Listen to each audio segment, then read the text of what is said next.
Let's talk about what we are going to do with today's political criminals beginning in January. In other words, let's talk about the Trump Crimes Commission, because justice matters.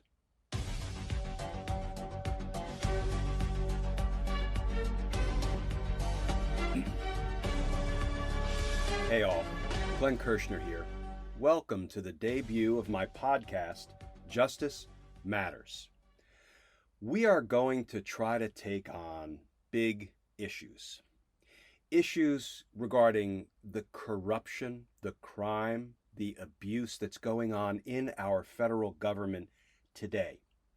We're going to talk about Donald Trump, his cabinet members, his family members, his enablers in Congress and outside of Congress.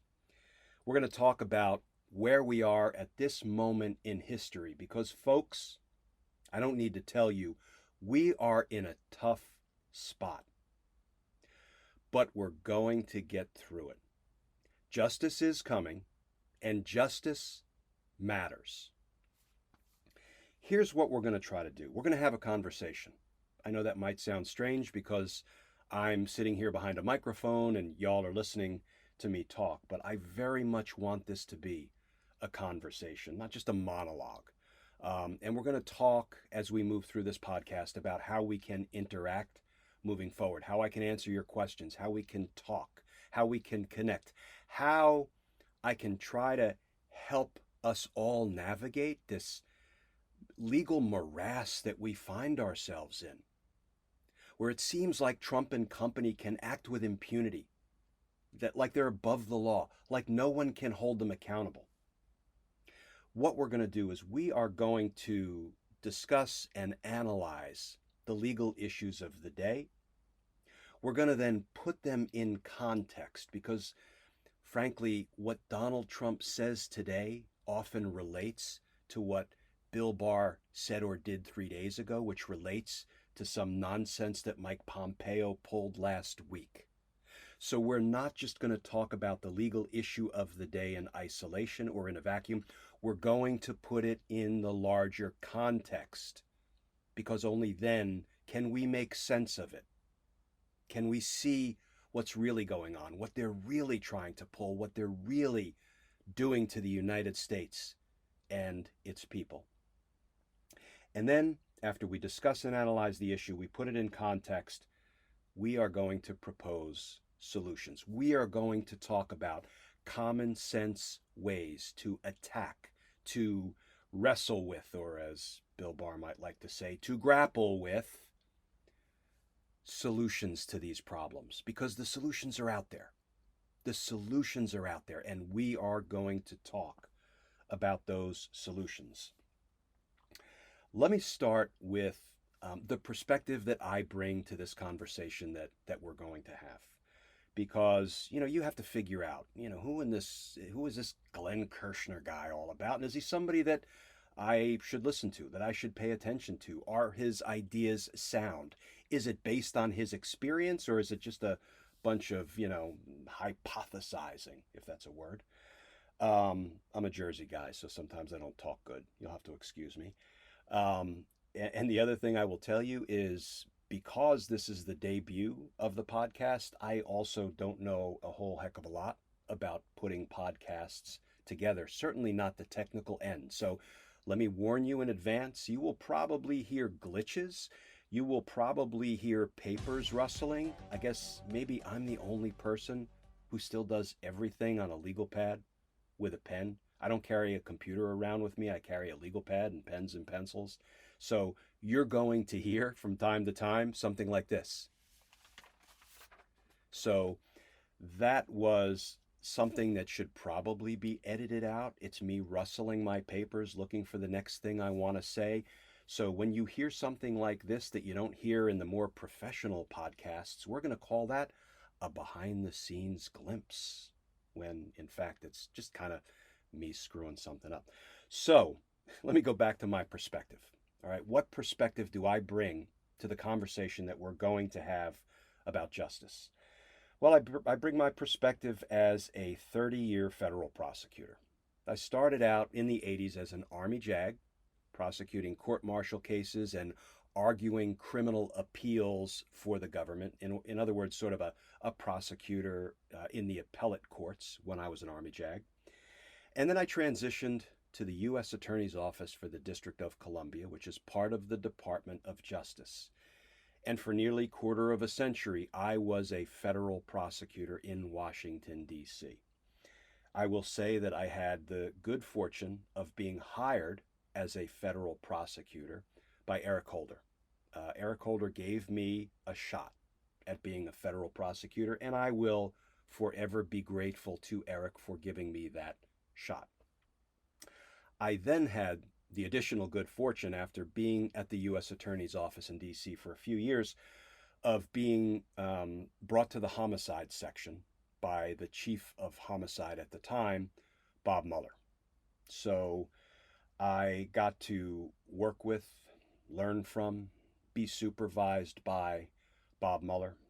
I got to talk with him every day about my cases, about tactical decisions, about plea discussions and negotiations, basically every aspect of being a federal homicide prosecutor in Washington, D.C.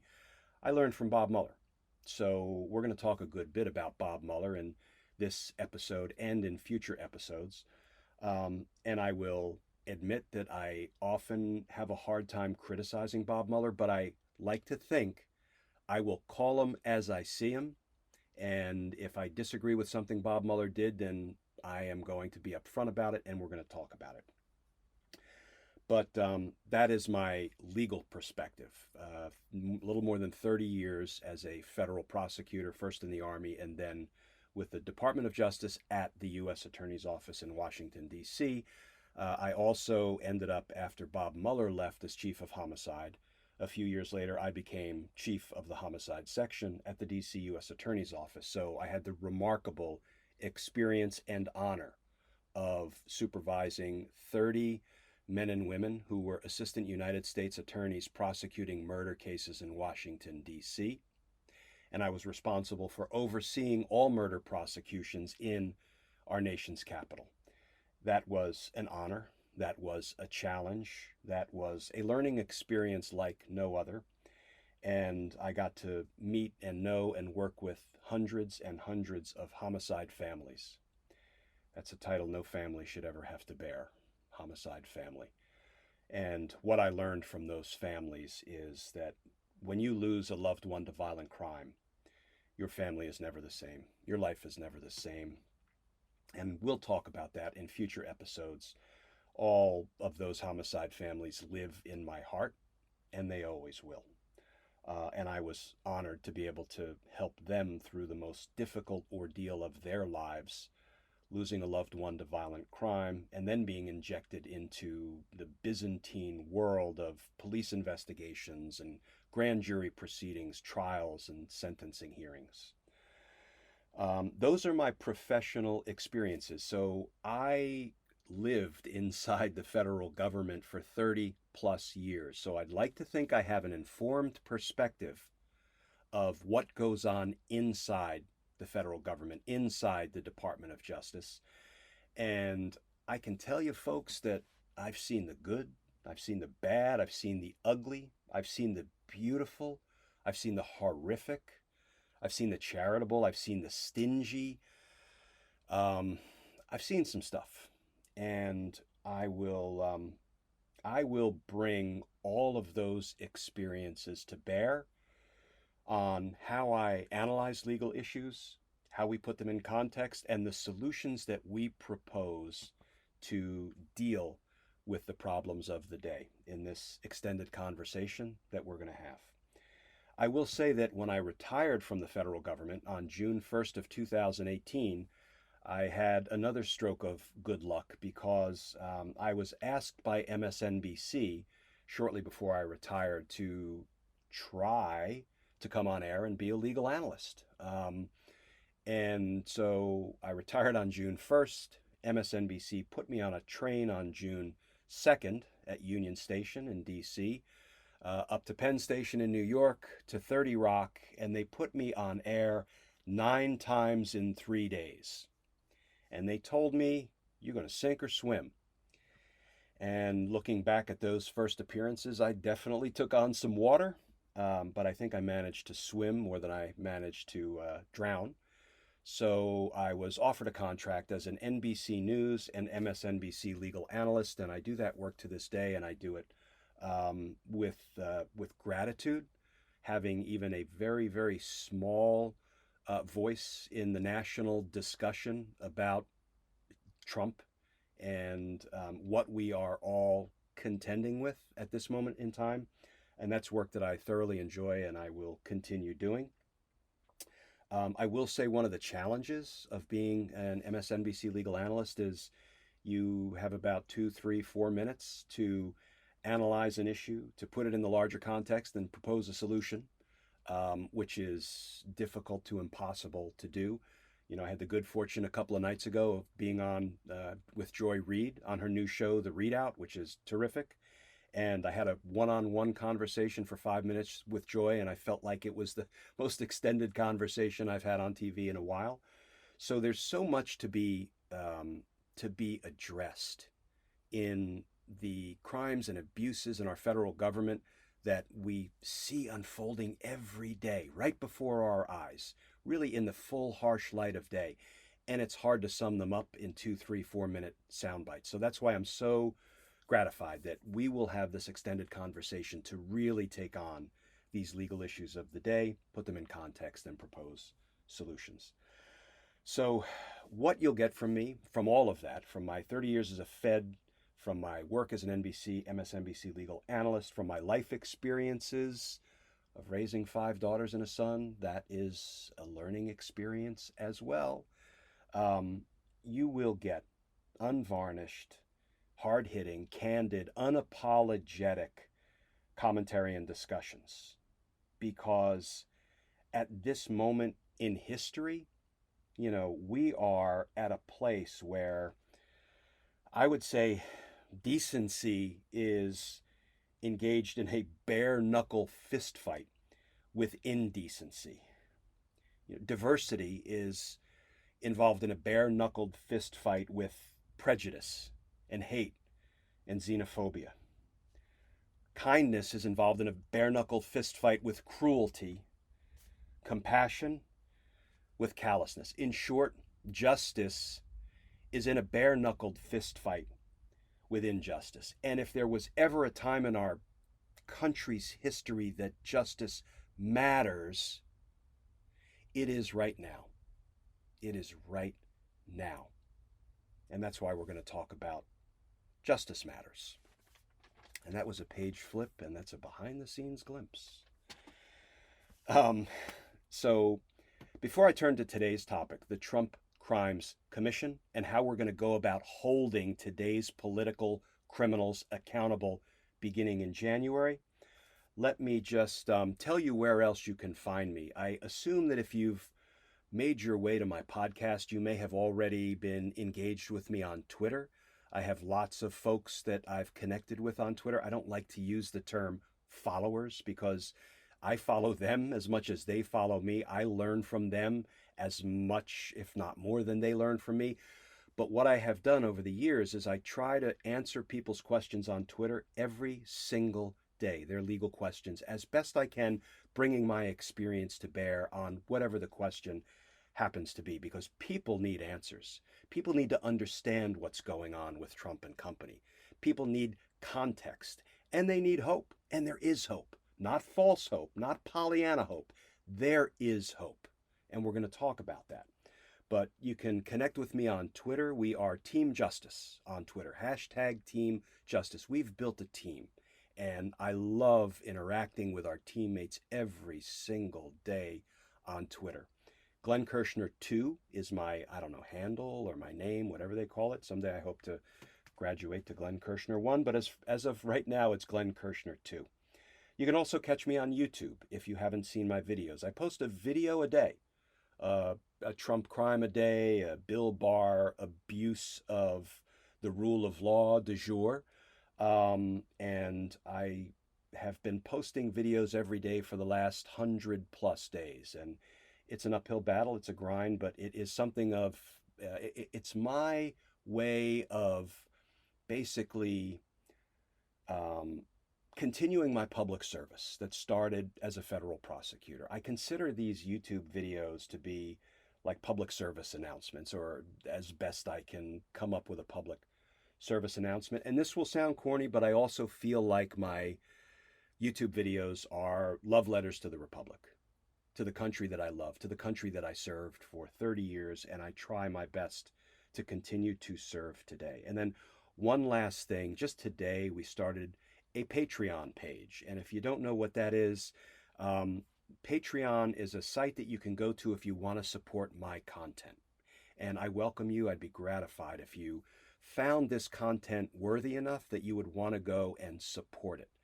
You can go to patreon.com. You can support what we're doing here with Justice Matters, and it gives you different opportunities to select a level of support. And one level will provide ad-free podcasts. One will provide early access and some content that's not otherwise public. And then one level actually involves an hour-long Q&A session on Zoom every week. And frankly, that is what I am so looking forward to talking with you all every week, answering your questions, and importantly, whether you subscribe to Patreon or not, I'm hoping you will leave comments either on my YouTube channel or on Patreon, or connect with me on Twitter and tell me not only what your questions are, but what topics you'd like me to cover on this podcast. And importantly, what guests do you want me to invite? Who do you want to hear from? Because, a guest may be of interest to me, but that doesn't mean it's necessarily going to be of interest to you. So I really want to hear from you. And when I say I want this to be a conversation and a community and a team justice, I mean it. I mean it. So I look forward to connecting with all of you in every way we can on every platform. With that, let's turn to the topic of the day. And the topic of the day is, what do we do with all of the governmental crimes and all of the political criminals that populate Donald Trump's administration and Congress at the moment? And we'll talk about why I include Congress in that. And what do we do about it? There's a page flip. That's some behind the scenes information right there. So here's what I want to start with, folks. Somebody that I've gotten to know a little bit, mainly in green rooms, is Congressman Eric Swalwell. And I admire him, and I have great respect for him. As you all probably know, he was a presidential candidate this last go-round.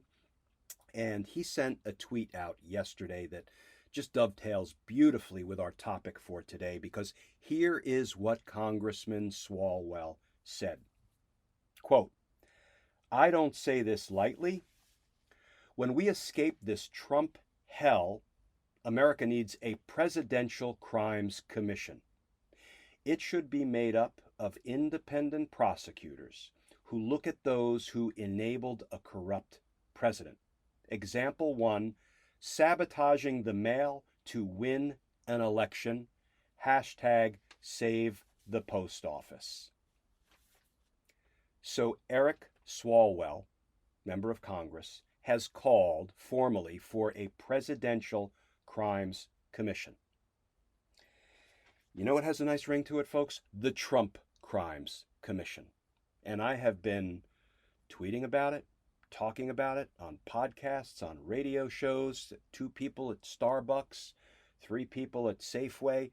Anybody who is interested and willing to talk or listen, I have been talking about the Trump Crimes Commission. I've been talking about the need, the non-negotiable need, for a commission to investigate and present evidence to the grand jury about all of the crimes that have been committed by Trump and company over the last 3.5 years, soon to be 4 years. We need to hold these folks accountable. And I say this is a non-negotiable principle. Why do I say it's non-negotiable? because what I've come to know in my 30 years as a prosecutor dealing with victims, and in homicide cases, the family members of victims who are victims themselves, what I've learned is that there can be no healing without accountability. There can be no deterrence of future criminal conduct without accountability. There can be no justice without accountability. You know, you can't turn the other cheek when somebody has been victimized and heal. You can't let bygones be bygones when somebody has been victimized and expect a victim to heal. Let me use a hypothetical. Let's assume that you have a robbery victim, a burglary victim, a rape victim. I've tried all of those kinds of cases. Let's assume that the prosecutor, the representative of their government, who is duty-bound to address that person's victimization, let's assume that that person says to the victims, you know, I think the way for you to heal, I think the way for you to put this nightmare behind you is for us, for the federal government, for the prosecutors to decline to hold the person who victimized you accountable. That's the way you can heal. Are you kidding me? That is not the way to heal. It's the opposite of healing. It's the opposite of deterrence. It's the opposite of justice, declining to hold criminals accountable for their crimes. People will say that, well, you know, once Biden takes over in January, he can't go after the old Trump gang, the Trump officials, because that would look vindictive. That would look punitive. That would look like political retribution. So, you know, we can't do that. Can I use another hypothetical, folks? Let's assume that a bank robbery is committed in Washington, D.C. And a bank robbery, as you may know, is a federal crime. You know, if you rob a 7-Eleven, if you rob a McDonald's, if you rob a Safeway, those aren't federal crimes. But a bank robbery is a federal crime. Why is that? Because the funds, the money in the bank, are guaranteed by the federal government. They're insured by the federal government. So that's what makes a bank robbery a federal offense, whereas robbing a 7-Eleven or a Wawa, not a federal offense. So let's assume that a bank robbery goes down in D.C. and it's on videotape, and the defendant's fingerprints and DNA are on the scene, and the bank teller can identify the defendant, and, you know, there's no such thing as an open and shut case, but it couldn't possibly be any stronger. Let's also assume that the FBI interviewed the bank robber and he confessed to committing the crime. But it turns out that the bank robber is actually a high dollar donor to the Trump campaign.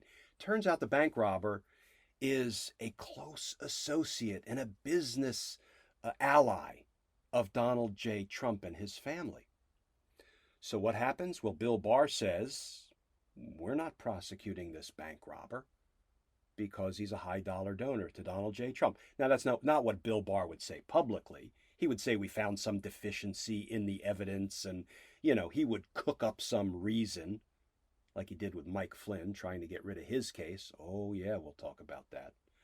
He'll cook up some reason, but the reality is he's doing a favor, though, for Donald J. Trump, because we know that Bill Barr doesn't support and defend the Constitution of the United States. He doesn't represent the interests of we the people, as he is duty-bound to do.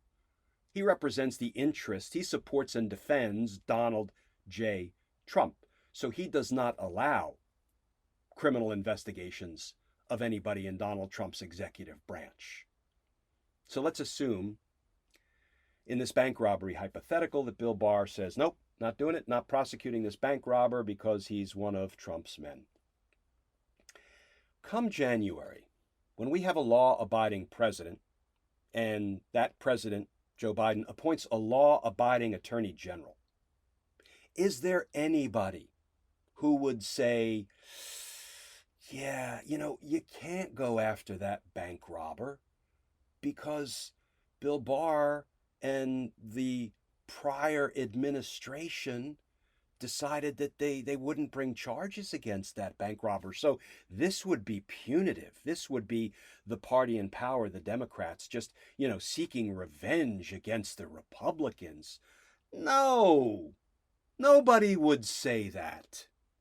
In fact, they would say the bank robber should have been prosecuted for the bank robbery he committed, by Bill Barr's Department of Justice. That's who should have prosecuted him. But because justice was delayed and Bill Barr, for improper reasons, declined to prosecute that bank robber must be prosecuted in January if justice is to be done. I hope there's nobody that would disagree with that proposition. That is justice being done. That's not revenge. That's not injustice. The only injustice is Bill Barr doing Donald Trump a favor, though, by not prosecuting his high-dollar donor who committed a bank robbery. Well, folks, the same principle applies to political crimes. Let me use another hypothetical, and let's make Mike Pompeo the subject of this hypothetical. And this is going to be sprinkled with a lot of real facts. Facts are stubborn things. So let's assume Mike Pompeo was being investigated by the Inspector General for the State Department, a guy named Steve Linick. And let's assume Investigator General Linick was looking into Mike Pompeo for a couple of reasons. One, for allegedly misusing some resources of the State Department and some personnel for his own personal, reasons. And two, because he entered into a shady $8 billion arms deal with Saudi Arabia after Congress said they were not interested in entering into that deal. So let's assume the Inspector General was investigating Mike Pompeo for at least those two transgressions. And let's assume Mike Pompeo fired the Inspector General to shut down that investigation. And let's assume that after he fired the Inspector General, Congress said, we have got to look into this in our oversight capacity because that's kind of our constitutional responsibility. So they issue lawful congressional subpoenas for State Department employees so they can investigate not only Mike Pompeo's shady Saudi Arabian deal, not only Mike Pompeo's alleged misuse of State Department resources, but his firing of the Inspector General to shut down the investigation. And what does Mike Pompeo do when his employees, the State Department employees, receive those lawfully issued congressional subpoenas? He orders them not to appear, which, by the way, is a criminal offense, obstructing a congressional inquiry. He orders them not to appear, which, frankly, folks, is a cover-up of the cover-up. Let's assume, just stay with me here, folks. Let's assume that when you ball that all up and you crack open the Federal Code of Criminal Offenses, you see that conduct by Mike Pompeo constitutes multiple federal crimes. But Bill Barr is not going to open an investigation into him. So now when Joe Biden gets elected in January and appoints a law-abiding and a law-enforcing attorney general, are you telling me that it is somehow political retribution or, retaliation or revenge that the Democrats would be involved in against the Republican Party if they just decided to bring the criminal charges against Mike Pompeo in my hypothetical for the crimes Mike Pompeo committed? The answer is no. Of course it's not political. It's not revenge. It's not retribution. It's not so-called victor's justice, which is a pejorative term used when the party in power goes after the party that used to be in power just because they're different parties, not because the party that used to be in power committed crimes. So this is why there has to be a full, fair, aggressive, honest, ethical, apolitical, nonpartisan investigation of all of the crimes committed by Trump and company. And how do we go about doing that? The way we go about doing that is we get into the grand jury the minute after Joe Biden is sworn in.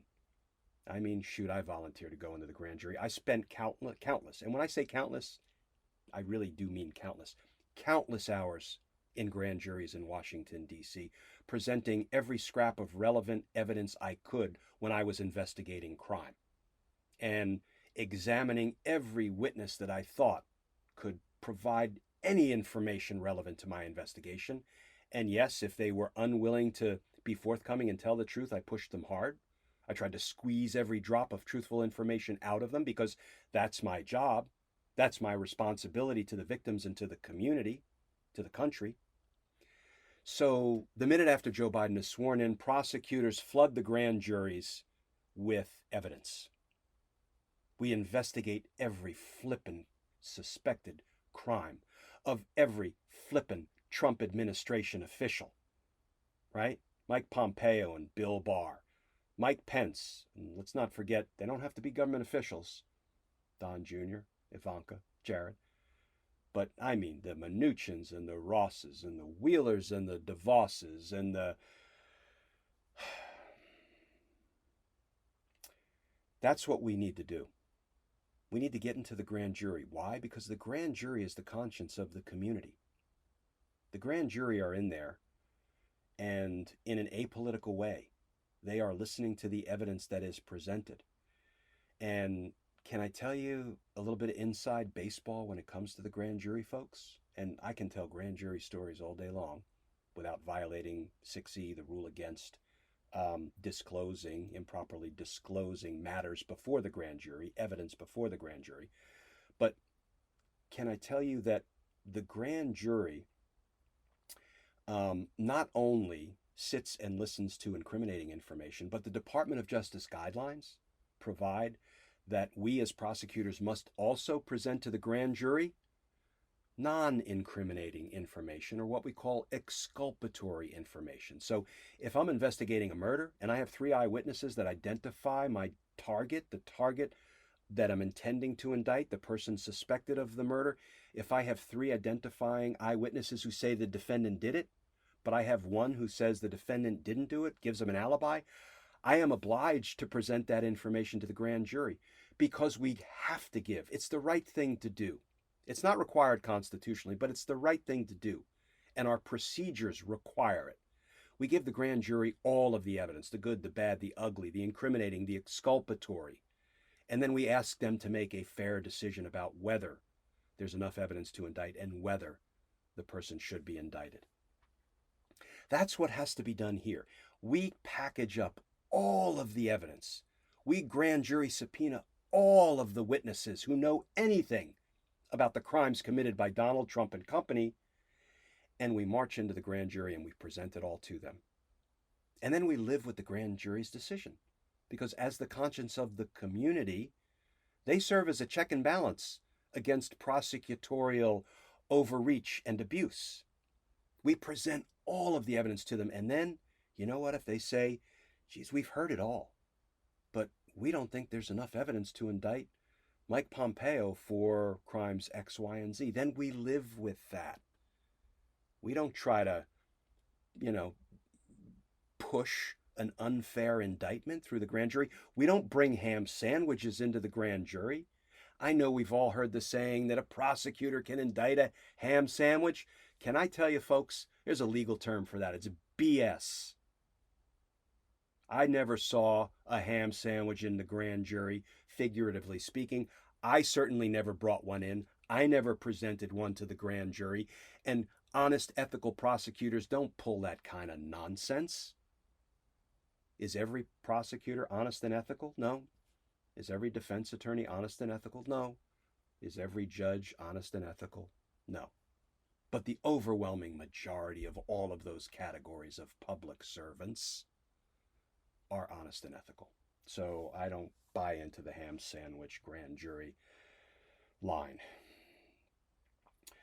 So there are so many crimes that we could begin to discuss that we will have to tackle beginning in January. Here's a behind-the-scenes glimpse.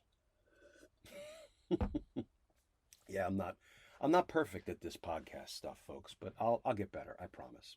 No, maybe not. There's so many crimes. Let's just touch on a few because we've already been at it for going on 40 minutes. Let's just talk briefly about a few of the crimes. Conspiracy to defraud the United States. Okay? For those of you scoring at home, that's 18 United States Code Section 371. 18 USC 371. There will not be a quiz at the end of this podcast, but some people like those kind of details. This is an incredibly broad statute, and I contend that we have seen conspiracies to defraud the United States, conspiracies to commit offenses against the United States unfolding before our eyes day by day by day by day, with lots of co-conspirators involved. And quick footnote, a conspiracy is nothing more than an agreement between two or more people to commit crime, to do crime, and one step toward the commission of that crime, which we call an overt act. So if two people agree to do crime and they take one step toward the commission of the crime, they don't have to commit it. They've committed a conspiracy, and a conspiracy is a separate charge. So if I engage in a conspiracy to rob a bank and then I rob a bank with my co-conspirator, I've committed two crimes, more than two, but at least two: conspiracy to rob and bank robbery. Okay? And the nice feature about conspiracy law is that because the law believes that joint criminal action between or among multiple people is more dangerous to society than individual criminal action, the law holds all co-conspirators responsible. They're all guilty of every single crime committed by the conspiracy, regardless of whether they participated in that crime personally or not. And we're going to talk about conspiracy in the future because we're going to have to do a whole episode on Donald Trump bribing and or extorting President Zelensky, because that's a big old conspiracy, and it's going to have to be tackled beginning in January. But, you know, when you have Donald Trump telling President Zelensky, I know you want these congressionally appropriated funds to protect your people, your Ukrainian people, against unlawful Russian aggression, but I need a favor, though. He had no right to attach that condition to those congressional funds. I need a favor, though. I need you to step to the microphone and announce a bogus investigation into my opponent, Joe Biden. And by the way, in furtherance of this criminal scheme, Donald Trump might as well have said to President Zelensky, I want you to get with my men, Rudy Giuliani and Bill Barr. Whoops, there you go. Rudy and Billy Boy are co-conspirators by Donald Trump's own words.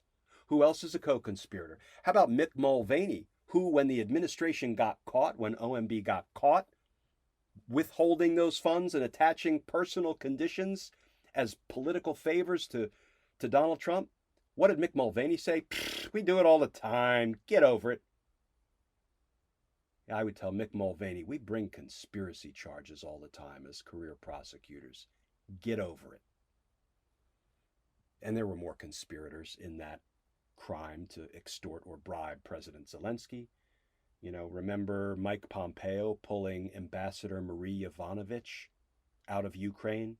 She's an actual justice fighter, and she was standing in the way of this corrupt deal, of this corrupt conspiracy. They might want to get over the fact that they are potentially marquee defendants in a big old conspiracy indictment beginning in 2021. But that is just one of the crimes. Conspiracy to defraud the United States. And let me talk about behind the scenes glimpse. Let me just talk for a minute about conspiracy to defraud the United States. And then we're going to save all of the other crimes for future podcasts. Conspiracy to defraud the United States is an incredibly broad criminal statute. It casts a wide criminal net. And here's the beauty of it, folks. You just need to look at the DOJ website because it talks about conspiracy to defraud the United States. Here's what it says. You ready? It says the statute is broad enough in its terms to include any conspiracy for the purpose of impairing, obstructing, or defeating the lawful function of any department of government. Where have we seen conduct that had the purpose of impairing a lawful function of government? Could it be Donald Trump ordering all of his executive branch officials not to comply with lawfully issued congressional subpoenas? Does that have the effect of impairing the lawful function of any department of government? How about slowing the mail? How about slowing the mail? Does that have the effect of potentially impairing a function of any department of government? You know what that has the effect of, folks. Donald Trump and Louis DeJoy, his Postmaster General, are at this very moment, as we speak, and they have been for some time, in a conspiracy to interfere with the department of the government and a conspiracy to interfere in the free and fair elections with the right of the people to vote. And that is something that must be addressed today and tomorrow and every day between now and the election. And come January, it's on. And it needs to get into the grand jury. Because what Donald Trump and Louis DeJoy are doing to the Postal Service right now, delaying the mail, right? So people aren't getting their checks on time, checks they need to live. People aren't getting their bills on time. I don't like getting bills any more than anybody else. But you know what? If I don't get my bill on time, then I'm going to have a late fee, a penalty to pay. And then I'm going to be in a deeper financial hole. Seniors aren't getting their medicines by mail. Veterans aren't getting their medicines by mail. All courtesy of a criminal conspiracy, it seems, between Donald Trump and his unqualified, corrupt Postmaster General Louis DeJoy. Folks, I could spend the next several hours talking about many, many other crimes. We're going to cover them in the future because whether it's obstruction of Congress or witness tampering or false statements to Bob Mueller during his investigation or campaign finance violations, and we could go on, all those crimes have been committed. And they'll all be investigated in the grand jury. And if the evidence supports it, they will all be indicted. And these people will be tried. And if the evidence supports a guilty verdict, these people will be convicted by a jury of their peers. And if the judge deems it appropriate, these people will be imprisoned for what they did to the American people, to the immigrants who come to this country wanting to be part of the American dream, only to be thrown in cages, separated from their children. For what these people did to the country, to the American people, and to the immigrants who come here looking for a better way of life, they will be held accountable. Justice is coming, and justice matters. It matters. So in the future, we're going to talk about other solutions to the problems, like Mitch McConnell's packing of the courts with unqualified judges, trying to debase and degrade the quality of our federal judiciary.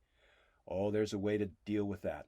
It's called unpacking the courts, and there's a 3-part plan to make that happen.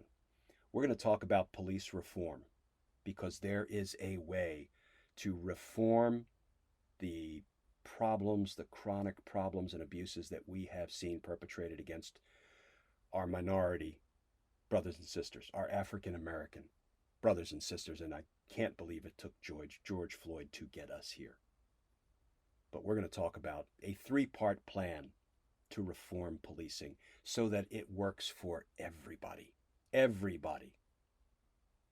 We're going to talk about how to defeat Donald Trump's weaponization of the courts, because he loses every court case, he loses every court battle, but he delays,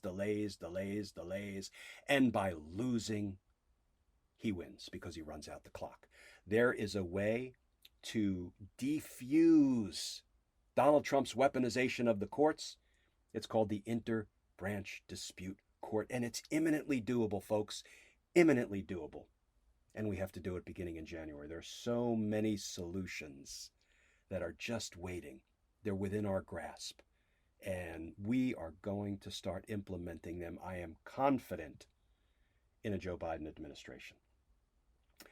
Before I sign off this debut podcast, I want to thank a few people because I would succeed at exactly nothing in my life without the support and the love of these people, starting with my mother and father, Ruth and Louis Kirshner, both of whom are deceased in recent years. Thank you, Mom and Dad. My 6 kids, 5 daughters, Kate, Kelly, Megan, Molly, and Emma, and 1 son, Keon. They have all contributed to the success of this podcast in one way or another, and everything else I do.